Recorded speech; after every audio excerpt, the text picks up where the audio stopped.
ಎಲ್ಲರಿಗೂ ನಮಸ್ಕಾರ. ನಾನು ಲಲಿತಾ. ಆಹಾರಶ್ರೀ ಚಾನಲ್ಗೆ ತಮಗೆಲ್ಲರನ್ನು ಸ್ವಾಗತಿಸ್ತಾ ಇದ್ದೀನಿ.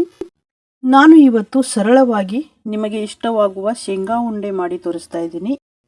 ಇದು ಆರೋಗ್ಯಕರನೂ ಹೌದು, ಹಾಗೇನೆ ಸ್ವಾದಿಷ್ಟನೂ ಹೌದು.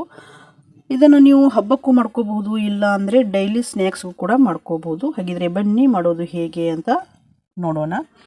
ಇಲ್ಲಿ ನೋಡಿ, ನಾನು ಶೇಂಗಾ 1 ಕಪ್ ಅಷ್ಟು ತಗೊಂಡಿದ್ದೀನಿ, ಶೇಂಗಾ ಬೀಜ. ಈಗ ಇದನ್ನು ನಾವು ಹುರ್ಕೊಳ್ಳೋಣ. ಈಗ ಇಲ್ಲಿ ಗ್ಯಾಸನ್ನು ಆನ್ ಮಾಡಿ ಇದರ ಮೇಲೆ ದಪ್ಪ ತಳ ಇರುವಂಥ ಒಂದು ಕಡಾಯಿಯನ್ನು ಇಟ್ಕೊಳ್ಳಿ. ನಾನು ಇಲ್ಲಿ ಕಬ್ಬಿಣದ ಕಡಾಯಿಯನ್ನು ಇಟ್ಕೊಂಡಿದ್ದೀನಿ. ನಿಮ್ಮ ಹತ್ರ ದಪ್ಪ ತಳ ಇರುವ ಕಡಾಯಿ ಇಲ್ಲ ಅಂದರೆ ನಿಮ್ಮ ಕಡೆ ಯಾವ ಕಡಾಯಿ ಇದೆ ನೋಡಿ, ಅದರಲ್ಲಿನೂ ಕೂಡ ನೀವು ಹುರ್ಕೋಬೋದು. ಉರಿಯನ್ನು ಕಡಿಮೆ ಮಾಡಿಕೊಂಡು ಲೋ ಫ್ಲೇಮ್ನಲ್ಲಿ ಇದನ್ನು ಚೆನ್ನಾಗಿ ಒಂದು 10 ನಿಮಿಷ ನಾವು ಹುರಿಬೇಕಾಗತ್ತೆ. ಯಾವುದೇ ಕಾರಣಕ್ಕೂ ಉರಿಯನ್ನು ಹೆಚ್ಚು ಮಾಡಲಿಕ್ಕೆ ಹೋಗಬೇಡಿ, ಲೋ ಫ್ಲೇಮ್ನಲ್ಲಿನೇ ಹುರಿಯಿರಿ. ಇವಾಗ ಇದು ನೋಡಿ, ಈ ರೀತಿಯಾಗಿ ಹುರಿದಾಗಿದೆ. ಇದನ್ನು ನಾವೀಗ ಒಂದು ಪ್ಲೇಟ್ನಲ್ಲಿ ತೆಗಿಯೋಣ, ಅಂದರೆ ತಣ್ಣಗಾಗಲಿಕ್ಕೆ ಬಿಡಬೇಕು ಇದು. ಇವಾಗ ಇಲ್ಲಿ ಒಂದು ಪ್ಲೇಟ್ನಲ್ಲಿ ತೆಗಿತಾ ಇದ್ದೀನಿ. ಇವಾಗ ಈ ಶೇಂಗಾ ಏನಿದೆ ನೋಡಿ, ಇದು ತಣ್ಣಗಾಗಿದೆ. ತಣ್ಣಗಾದ ನಂತರ ಈ ರೀತಿಯಾಗಿ ಒಂದು ಲೋಟ ತಗೊಂಡು ನೀವು ಈ ರೀತಿಯಾಗಿ ಸಿಪ್ಪೆ ತೆಗಿಬಹುದು, ಇಲ್ಲ ಅಂದರೆ ಕೈ ತಿಕ್ಕಿನೂ ಕೂಡ ಸಿಪ್ಪೆಯನ್ನು ತೆಗಿಬಹುದು ನೀವು. ಇವಾಗ ನೋಡಿ, ಇಲ್ಲಿ ಎಲ್ಲ ಸಿಪ್ಪೆ ತೆಗೆದಾಗಿದೆ. ಇದನ್ನು ನಾವು ಕೇರಿ ತಗೋಬೇಕಾಗತ್ತೆ. ಇವಾಗ ಇಲ್ಲಿ ನೋಡಿ, ಎಲ್ಲ ಕೇರಿ ತಗೊಂಡಿದ್ದೀನಿ. ಈಗ ಇಲ್ಲಿ ಅರ್ಧ ಕಪ್ ಅಷ್ಟು ನಾನು ಒಣ ಕೊಬ್ಬರಿ ತುರಿ ತಗೊಂಡಿದ್ದೀನಿ. ಇದು ಮಿಕ್ಸಿ ಜಾರಿಗೆ ಹಾಕೊಳ್ತಾ ಇದ್ದೀನಿ. ಹಾಗೆಯೇ 2 ಟೇಬಲ್ ಸ್ಪೂನ್ ಅಷ್ಟು ಬಿಳಿ ಎಳ್ಳು ಹುರಿದು ತೊಗೊಂಡಿದ್ದೀನಿ. ಹಾಗೆಯೇ ಗಸಗಸೆ 1 ಟೇಬಲ್ ಸ್ಪೂನಷ್ಟು ಅದನ್ನು ಕೂಡ ಹುರಿದಿದ್ದೀನಿ.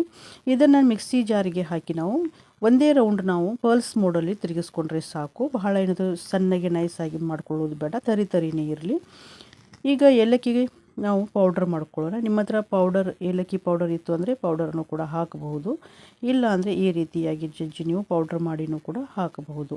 ಇವಾಗ ಏಲಕ್ಕಿ ಜಜ್ಜಿ ಪೌಡ್ರ್ ಮಾಡಿ ತೊಗೊಂಡಿದ್ದೀನಿ.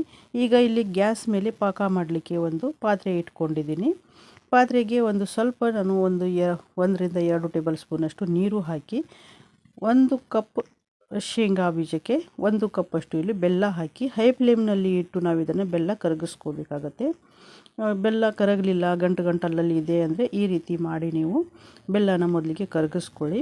ಬೆಲ್ಲ ಕರಗಿದ ನಂತರ ನೀವು ಗ್ಯಾಸ್ ಫ್ಲೇಮನ್ನು ಕಡಿಮೆ ಮಾಡಿ ಲೋ ಮಾಡಿಕೊಂಡು ಈಗ ಇದನ್ನು ಸ್ವಲ್ಪ 1 ನಿಮಿಷ ಇದನ್ನು ಕುದಿಸ್ಕೊಳ್ಳಿ. ಕುದ್ದಾದ ನಂತರ ಇದಕ್ಕೆ ಸ್ವಲ್ಪ ನಾನು 1 ಟೇಬಲ್ ಸ್ಪೂನಷ್ಟು ತುಪ್ಪ ಸೇರಿಸ್ತಾ ಇದ್ದೀನಿ. ಈ ತುಪ್ಪ ಹಾಕೋದ್ರಿಂದ ನಿಮಗೆ ಯಾವ ಕಷ್ಟವೂ ಆಗೋದಿಲ್ಲ ಉಂಡೆ ಮಾಡಲಿಕ್ಕೆ. ಆರಾಮಾಗಿ ನೀವು ಉಂಡೆಯನ್ನು ಮಾಡ್ಕೋಬೋದು. ಮತ್ತು ನಮಗೆ ಇದು ಪಾಕ ಬರುತ್ತೆ ನೋಡಿ, ಆ ಥರ ಪಾಕನೂ ಕೂಡ ಇಲ್ಲಿ ನಾನು ಮಾಡ್ಕೊಳ್ತಾ ಇಲ್ಲ. ಇವಾಗ ನೋಡಿ, ಇಲ್ಲಿ ಪಾಕ ಕೂಡ ಆಗಲಿಲ್ಲ. ನೀರಿನಲ್ಲಿ ಹಾಕಿ ನೋಡ್ತಾ ಇದ್ದೀನಿ, ಇದು ಪಾಕ ಇನ್ನೂ ಬಂದಿಲ್ಲ.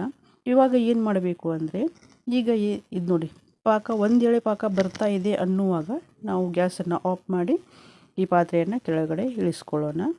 ಇವಾಗ ಇದಕ್ಕೆ ನಾನಿಲ್ಲಿ ಶೇಂಗಾ ಎಲ್ಲ ಸಿಪ್ಪೆ ಎಲ್ಲ ತೆಗೆದು ಇಟ್ಕೊಂಡಿದ್ದೀವಲ್ಲ, ಆ ಶೇಂಗಾನ ಇದಕ್ಕೆ ಸೇರಿಸ್ತಾ ಇದ್ದೀನಿ. ಹಾಗೆಯೇ ರುಬ್ಕೊಂಡಿರುವಂತಹ ಒಣ ಕೊಬ್ಬರಿ, ಗಸಗಸೆ, ಬಿಳಿ ಎಳ್ಳು ಇದನ್ನು ಕೂಡ ಇದಕ್ಕೆ ಸೇರಿಸ್ತಾ ಇದ್ದೀನಿ. ಹಾಗೆಯೇ ಏಲಕ್ಕಿ ಪೌಡರ್ ಸೇರಿಸಿ ಇದನ್ನು ನಾವು ಮಿಕ್ಸ್ ಮಾಡ್ಕೋಬೇಕು. ಚೆನ್ನಾಗಿ ಇದನ್ನು ಮಿಕ್ಸ್ ಮಾಡಿಕೊಳ್ಳಿ.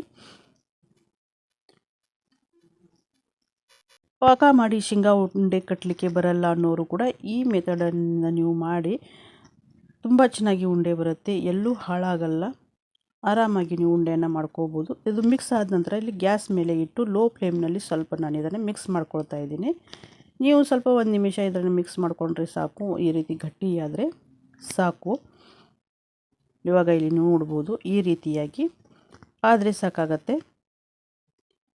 ಈಗ ಇದನ್ನು ಗ್ಯಾಸ್ನಿಂದ ಕೆಳಗಡೆ ಇಳಿಸ್ಕೊಳ್ಳೋಣ. ಬೇಕು ಅಂತ ಅನಿಸಿದರೆ ಇನ್ನೂ ಸ್ವಲ್ಪ ನೀವು ಇದಕ್ಕೆ ತುಪ್ಪನ ಸೇರಿಸಿ ಮಾಡ್ಕೋಬಹುದು.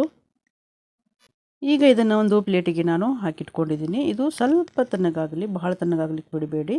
ಈಗ ಚಮಚಾಗಿ ಏನು ಹತ್ತಿದೆಯಲ್ಲ ಅದನ್ನು ಸ್ವಲ್ಪ ಇದನ್ನು ಕ್ಲೀನ್ ಮಾಡಿಕೊಂಡು ಇದರಲ್ಲಿ ನಾನು ಹುರಿಗಡಲೆ ಪೌಡರ್ 2 ಟೇಬಲ್ ಸ್ಪೂನಷ್ಟು ಇಲ್ಲಿ ಸೇರಿಸ್ತಾ ಇದ್ದೀನಿ. ಹುರಿಗಡಲೆ ಪೌಡರ್ ಇಲ್ಲ ಅಂದರೆ ನೀವು ಶೇಂಗಾ ಪೌಡರ್ನು ಕೂಡ ತರಿಯಾಗಿ ಮಾಡಿಕೊಂಡು ಸೇರಿಸ್ಕೋಬಹುದು. ಈ ರೀತಿ ಸೇರಿಸ್ಕೊಂಡು ಚೆನ್ನಾಗಿ ಮಿಕ್ಸ್ ಮಾಡ್ಕೊಳ್ಳಿ. ಇದನ್ನು ಮಿಕ್ಸ್ ಮಾಡ್ಕೊಳ್ಳೋದ್ರಿಂದ ಈ ಹುರುಗಡಲೆ ಪೌಡರ್ ಹಾಕೋದ್ರಿಂದ ಬೈಂಡಿಂಗ್ ಚೆನ್ನಾಗಿ ಬರುತ್ತೆ.